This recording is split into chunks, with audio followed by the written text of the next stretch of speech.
Hi, hello, welcome to another episode of Psych Ward Crafts Time with Manic Matt. I am Manic Matt.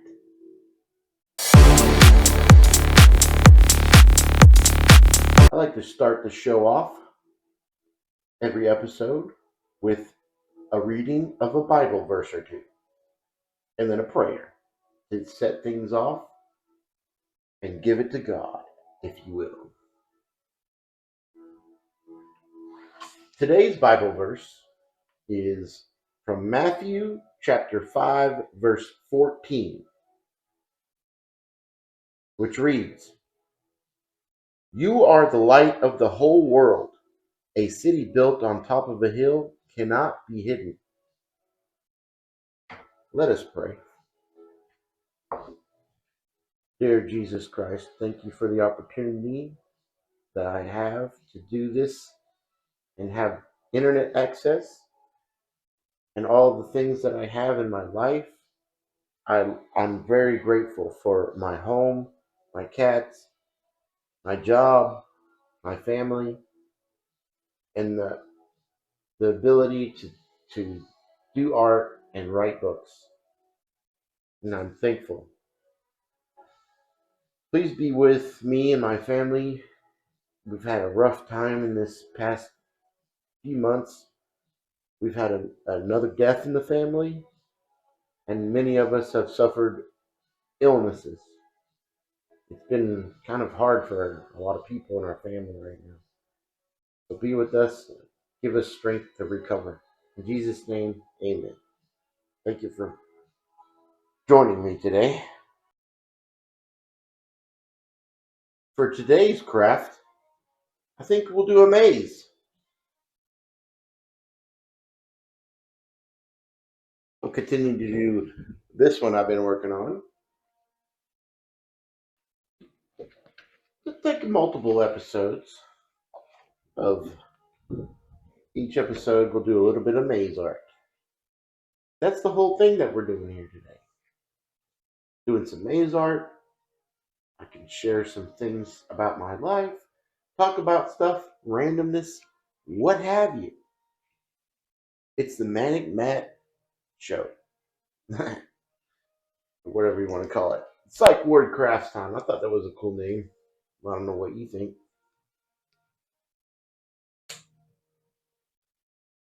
And I've actually done crafts at a psych. I don't know if you can believe that or not. I've also done crafts at a library event or whatever.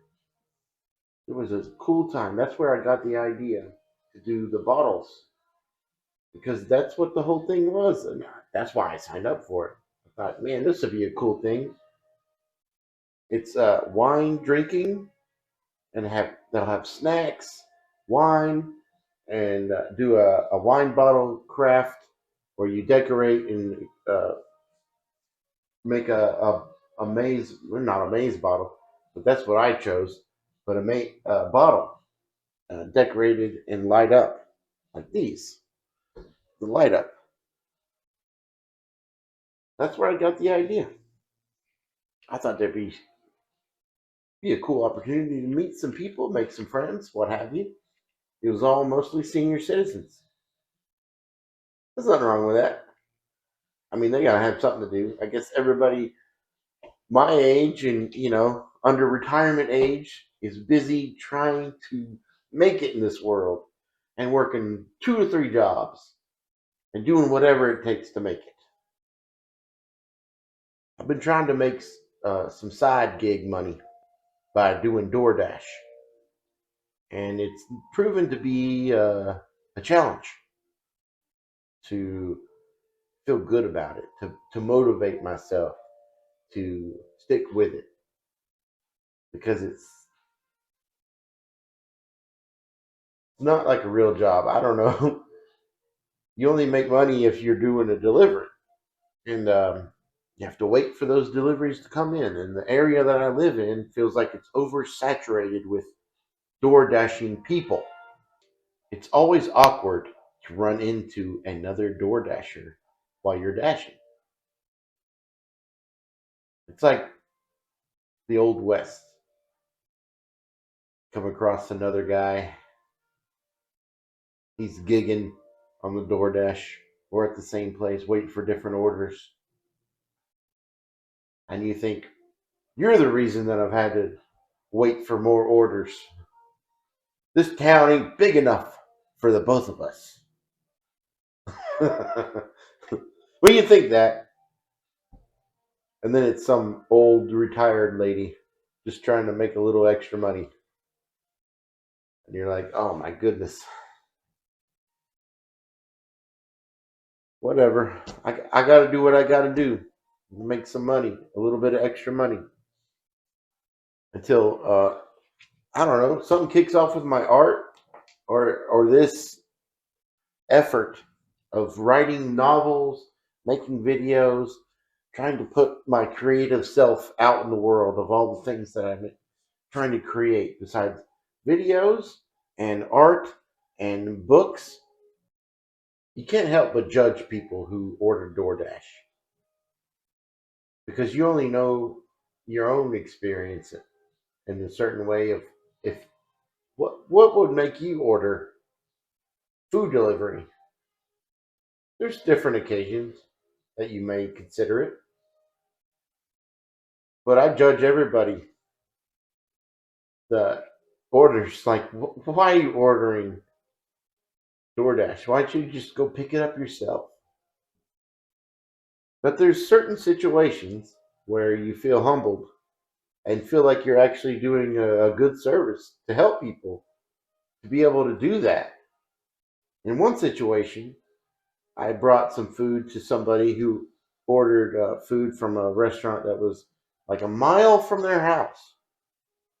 And then when I got there, a guy in a wheelchair answered the door, and he had no legs.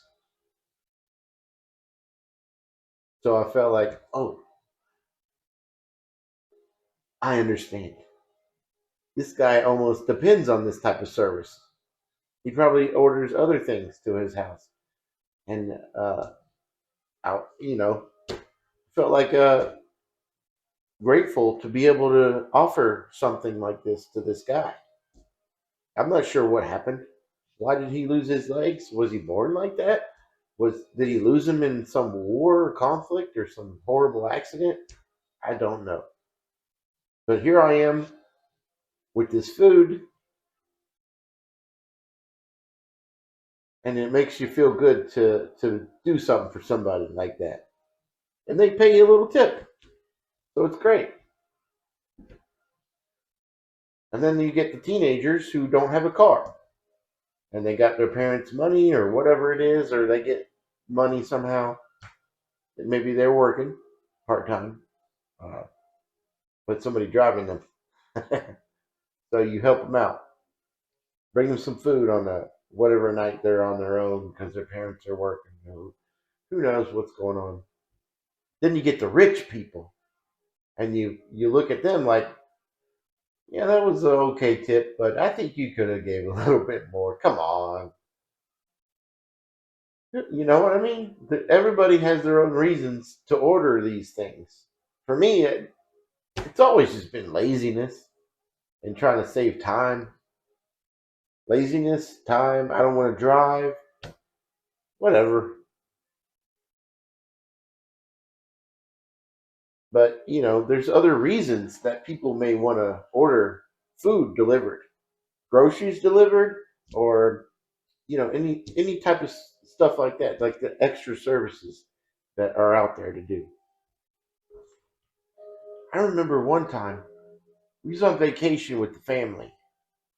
Oh, the whole extended family on a beach vacation. And there was a restaurant that delivered. And usually you only get, back in the day, it was pizza, maybe Chinese delivery. And that was it. But there was one restaurant that delivered that was not one of the, it was like it was actually, they kind of had DoorDash before DoorDash. It was like in this local area. by the beach where they offered to deliver food from multiple restaurants. You just give the order, they'll go pick it up. Somehow, I don't know how they worked that out, but I thought, man, that's a great idea. We should have that everywhere. And here we are in the DoorDash age, and Uber Eats and Grubhub and all the different ones. So it's pretty good. And I think my trouble, and maybe the area that I'm in, and how many people are doing it, and the lack. It's easy to get into DoorDash as opposed to other apps. I think it's very easy to get into it. Pretty simple. Um, so there's a lot of competition for people who do it. And when I first started out, I didn't know what I was doing. I just took every order, and I was driving 20 miles for $5. Not cool. Not cool at all. So I don't know, man. And you have to pick your moments. I like DoorDash. The concept, the idea. I get discouraged sometimes because I have to wait for orders, or there's so many bad orders come through with shitty tips. But you don't know. You do not know. You never know if that low tip is going to be supplemented by cash tip once you get there. I thought maybe I could do like a full, like 10-hour shift, 8-hour shift even of DoorDash. But you know what that feels like? It feels like a long ass road trip across the fucking country. What, you know what I mean? Like, oh man, oh, I've been sitting in my car all day. Oh Lord. You know how you take a road trip and you stop at the gas station to use the bathroom and get a snack or whatever, and then you feel so tired from having to do that, and you're like, why do I feel so tired? It's like you're engaged in the vehicle, especially if you're driving. Maybe you could get more chill rest from being a passenger in a road trip situation, but if you're the driver, you're like fully engaged and like mentally focused and physically engaged with controlling the vehicle and paying attention to every detail. And that's what DoorDash feels like after several hours. It feels like you had a road trip, especially if you have waiting periods. It's ideal to have a situation where you take a delivery and then you have another delivery pop up immediately that you are accepting. Now you have to have your limits to what you accept. Sometimes DoorDash will give you some bullshit, like the $5 tip for a 20-mile delivery. Don't do that. That's ridiculous. Let somebody else figure that one out. First of all, who is ordering from a restaurant that's that far away from where they are and not tipping a bare minimum of anything? It's ridiculous. And only newbies to DoorDash will accept that, and that was me. So I'm trying. I'm trying real hard to make DoorDash work because I don't know. I don't want to get a part-time job. I just know that my main job is not cutting it. I'm not making enough from it. I need to make more. And it's not good to depend on overtime. It never is good, even if it's available sometimes. You can't guarantee that it ever will be, no matter what shift you're. I was working I was working an 8-hour shift Monday through Friday, and there's always overtime on the weekends. But that puts you working every day, and then I don't have time to do my creative things that I'd like to accomplish in my life that give me more fulfillment than just making money, just to make sure that I can continue to live comfortably. Maybe I don't want to be comfortable. Maybe you have to be uncomfortable, and that's what pushes you, right? I don't know. It's just the same. I kind of have that.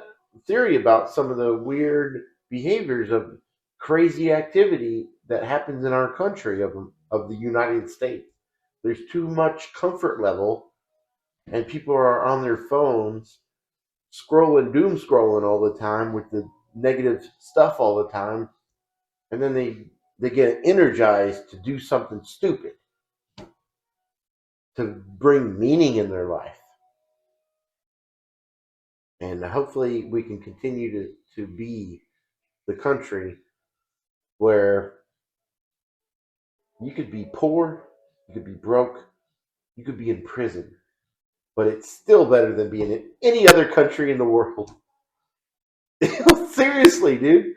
Like, I feel like some of the criminals that come to our borders, like Trump is trying to stop, they'd rather be in prison of America, in the jail system and the prison system of the United States of America, where you could get transgender surgery, you can get mental health services, you can get an education, you get 3 meals a day, you get all these things by being a prisoner in the United States, as opposed to what would it be like to go to prison in Mexico compared to the United States? Can anybody tell me, would you prefer? I'm a factory worker who needs to work as a side gigger of DoorDash delivery guy. And I live in kind of a small town, and I've tried going to the next town, but my schedule always puts me during the best times to do DoorDash delivery. So I'm already working during that time. So it's complicated. But I'm enjoying it either way. Another bonus of doing DoorDash is just seeing parts of the county, parts of the town that you live in that you never really go to. You get to drive around in different areas, and you're like, wow, this is cool. I've never been here. You have no reason to go. There's so many residential areas that you never even go into, because unless you know somebody that lives there, why would you go there? You know, your delivery guy. Now you get to see the countryside. And there's some beautiful landscape where I live, and it's nice to see that. I'm gonna have to commit to going longer with it, I think, in later hours. Unfortunately, I'm gonna have to get used to driving at night. I'm gonna bring these with me, and I'm gonna chill out. I mean, I'm gonna buy a DoorDash shirt as soon as I make enough money, so people know that I'm a DoorDash guy when I show up. Would I recommend DoorDash? No. No, I do not. It cannot be your main thing. No, I wouldn't depend on that as a main thing at all. It's a good side thing. All right, I think we talked enough about DoorDash. I don't know what else to say about it. It's not a promotion or anything like that. It's just, why I'm talking about DoorDash is because that's something that I'm doing in my life. I've done it in between jobs, here and there, just to get that little extra dough to make money. I'd rather do DoorDash or that type of side gig work that you can like be your own boss, kind of, than to get a second job.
Doubting Against Faith by Matthew Lee May. When Aiden walks free after 2 years behind bars, he carries more than a prison record. He carries questions about life, family, faith, and the darkness that clings to him. His cousin Stephen, a man struggling to hold his own life together, opens his door in an act of trust that will test everything they believe about loyalty, redemption, and what waits in the shadows of the mind. Set in the late 1990s, Doubting Against Faith blends family drama with unsettling psychological tension as ordinary lives collide with extraordinary fears.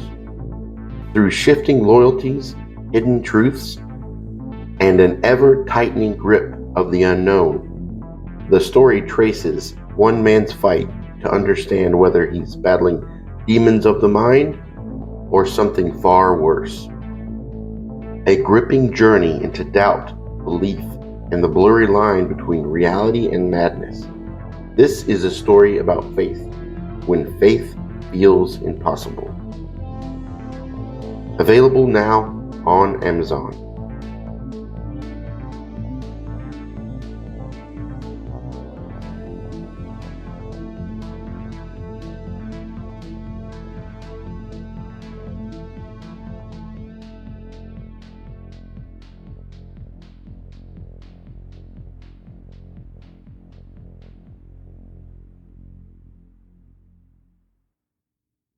I'm a 90s kid, I guess.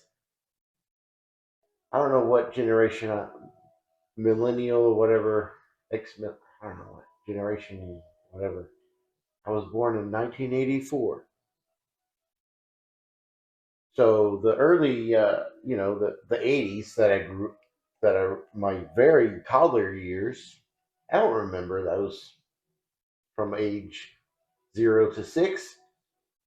Not much of a memory. So my childhood was from 6 to 16. Those are my formative years, the 90s. And to me, and maybe this is just the way it is, I think the 90s were some of the best times ever for music, for movies, and all that. It was a great time. And the end of the era of the sitcom. There's no sitcoms after the 90s that were any good, and they kind of died after the 90s. Sitcom is over. Of course, you'll see stuff here and there, but it's not a thing anymore. So there's a lot of good 90s sitcoms. Seinfeld is one of the best. A lot of people like Friends. I was never into it. Still not. Seems retarded to me. There's one sitcom show that I really love. Oh, also Tool Time, Roseanne. There's a lot of greats that I can mention. But there's one that I've been watching, rewatching lately because back in the 90s, you had to watch it when it was out. And then over a span of several years, now you can watch them and binge them all.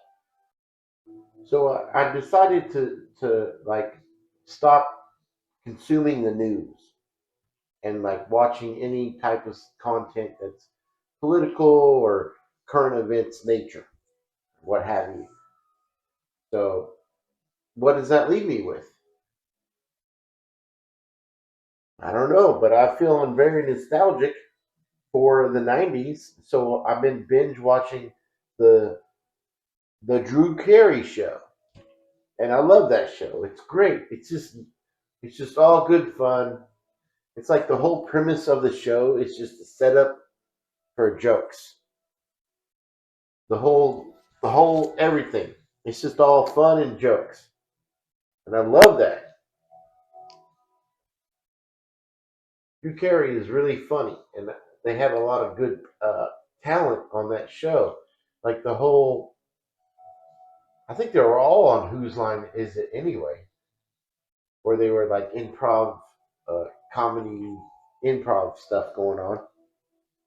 And I love that type of stuff. Comedy is really good, and I think it's good to laugh. I don't know if Drew Carey show was one of the top in the ratings, but man, after I'm watching it, I really like. It's one of my top favorite shows in the '90s. Great. It's just all fun and games, and it really like helps you check out. Like after you work, you come home, you want to just chill out, watch something fun, and relax. Drew Carey is that. It's great. It's not serious. It's not grounded in any dramatic reality of any kind. It's all just fun uh, setups for jokes and fun times. And they have a lot of good comedy actors to play off of. And it's like, I guess maybe I like it because Drew Carey in the show is a single dude in middle management. Now, I'm not in middle management myself. I'm the bottom of the pole at my job, but I can relate to him. But I might be able to relate more to his other friends uh, than Drew Carey himself. He's like an HR guy, kind of, the way I see it. If you're on a budget like me and you'd like to relive some 90s nostalgia, check out the Drew Carey show, which I've been watching for free on Tubi. Of course, we have commercial ads, but there's 9 seasons, and I'm only in season 2 right now, and I'm really enjoying it. I think I'm going to continue to watch the whole run of the show. Some episodes are completely unhinged, and there's one episode for the Halloween episode where the devil came, and he was trying to make a deal with one of the female characters to take her soul or whatever. And the whole joke was that he thought she was a virgin because that's what she told him, but that was not true at all. And then once they realized that, they're like, "You think she's a virgin? No, no, no." And then he's like, "Ah, never mind. I don't want her soul. I wanted the soul of a virgin." And your suspense of the actual reality of the show is like, yeah, it doesn't matter. It's all for fun jokes anyway. And Mimi is such a great character. She's like this crazy woman that dresses like a clown and puts makeup on like crazy. Like I don't know if anybody exists like that in reality, but there probably is. But the whole thing was like she hates Drew Carey and Drew Carey hates her. It's Drew Carey and Mimi. They hate each other and they have to work together. And there was one Halloween that my mom dressed as Mimi, and one of my friends who kind of looked like Drew Carey dressed up as Drew Carey, and they were like, I don't know why they thought that was a fun. I don't know why they did that. It just happened to be a Drew Carey show was so popular that they decided to go as a team of Drew Carey and Mimi for Halloween to like church function.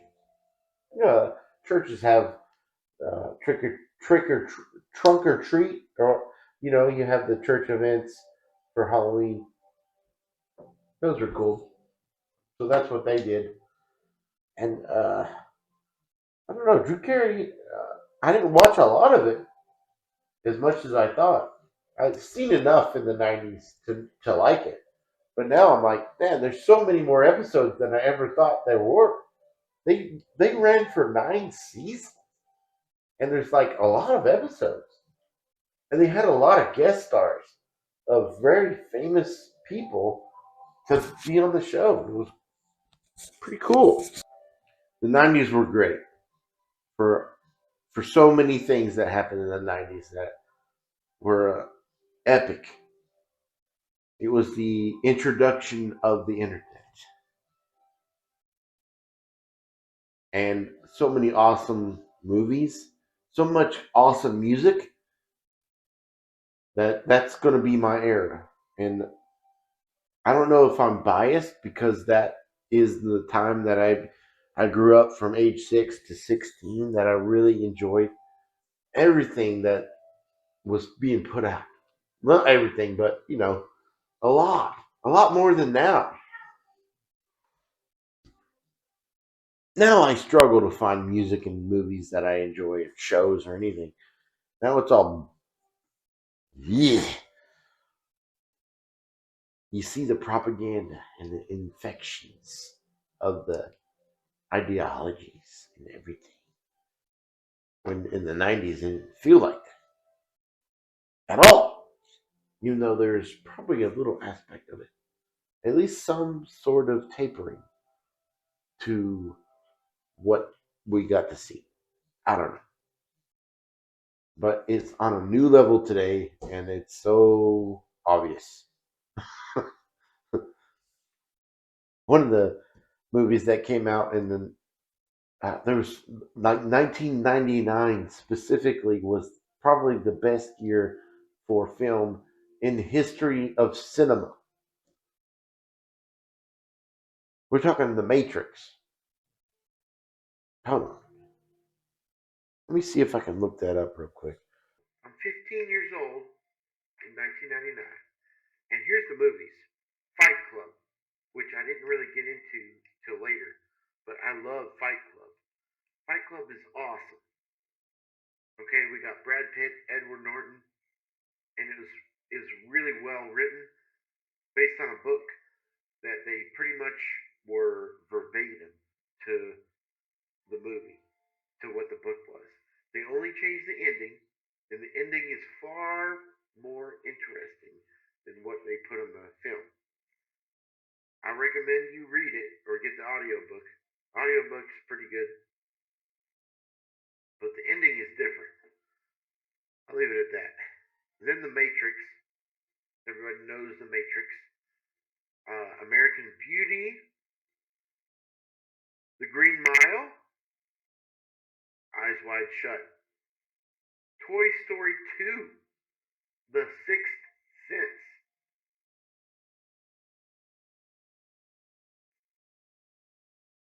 There's some other ones I'm skipping through.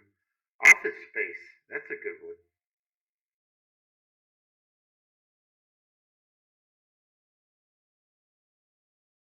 The Iron Giant.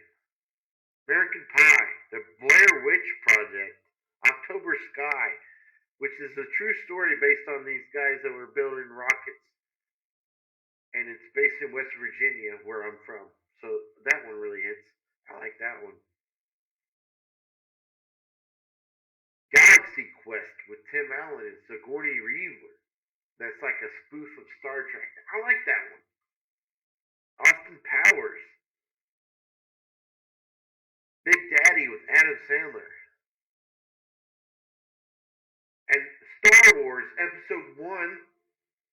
Come on. Wild Wild West with the disgraced Will Smith. Poor guy. I feel bad for him. But the 90s in general were some great times for creativity in the movies, in the music industry, TV. It was a great time for all entertainment. All of it. Probably some good books were written. It was amazing. And that's always going to be my nostalgic era. And that's why I wrote my books based in the 90s.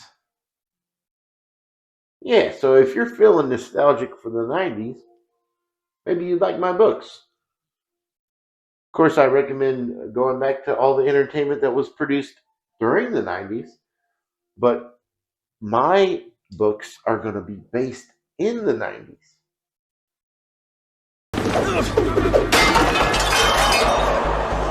Are you not entertained? Are you not entertained? That's just not why you were here!